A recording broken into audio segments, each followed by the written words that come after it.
55টা এবং আমি 4.5 বছর জেলে ছিলাম, 9 বার আমি জেলে গিয়েছি। নিষিদ্ধ ঘোষিত সংগঠনের ডাকা লকডাউন কর্মসূচি আপনারা দেখেছেন যে এতে কোনো বরিশালে কোনো প্রভাব পড়েনি। বরিশাল তথা আমরা দেখছি সারা বাংলাদেশেই কোনো প্রভাব পড়েনি।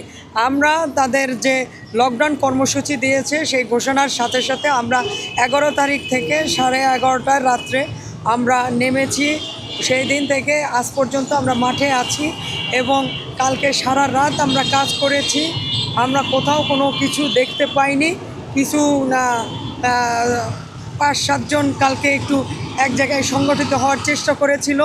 আমরা আমাদের পুলিশ প্রশাসনকে ইনফর্ম করার পর তারা বিষয়টা দেখেছে। তো আমরা আমাদের কর্মসূচি সেই 11 তারিখ থেকে শুরু করেছি, এখন পর্যন্ত চলতেছে এবং 13 তারিখ আজকে শেষ তাদের লকডাউনের কর্মসূচি। সন্ধ্যায় আমরা সেই রাত পর্যন্তই কাজ করতে থাকবো ইনশাল্লাহ। এবং আমাদের 30টি ওয়ার্ডে আমরা 11 তারিখই ঘোষণা দিয়েছিলাম এবং 30টি ওয়ার্ডে আমাদের নেতাকর্মীরা তারা সংগঠিত হয়ে বিভিন্ন ওয়ার্ডে তারাও মহড়া দিচ্ছে এবং কাজ করছে। এবং যেখানে এই নিষিদ্ধ সংগঠনের প্রেতাত্মারা মাথাচাড়া দিয়ে উঠবে সেখানেই আমরা প্রতিহত করবে ইনশাল্লাহ। অবশ্যই প্রতিবাদ করবে, কেন করবে না? 17 বছর আমরা কষ্ট করেছি, 17 বছর এই ফ্যাসিস্টের বিরুদ্ধে আমরা যুদ্ধ করেছি। আমরা আন্দোলন সংগ্রাম করতে গিয়ে আমাদের অনেক ভাইদের হারাইছি, তারা অনেকে বঙ্গুত্ববরণ করেছে। আমি মামলা খেয়েছি 55টা এবং আমি 4.5 বছর জেলে ছিলাম, 9 বার আমি জেলে গিয়েছি।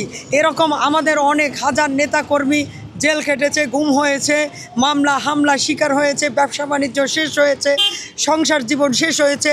তারপরও আমরা এই আওয়ামী লীগকে আমরা কোনো ছাড় দেব না এবং আর আগামীতে যেন এই আওয়ামী লীগ কোনো মাথাচাড়া দিয়ে না উঠতে পারে এবং এই বাংলাদেশে কোনো আওয়ামী লীগের জন্ম হয় সেইটা আমরা করতে দেব না ইনশাল্লাহ।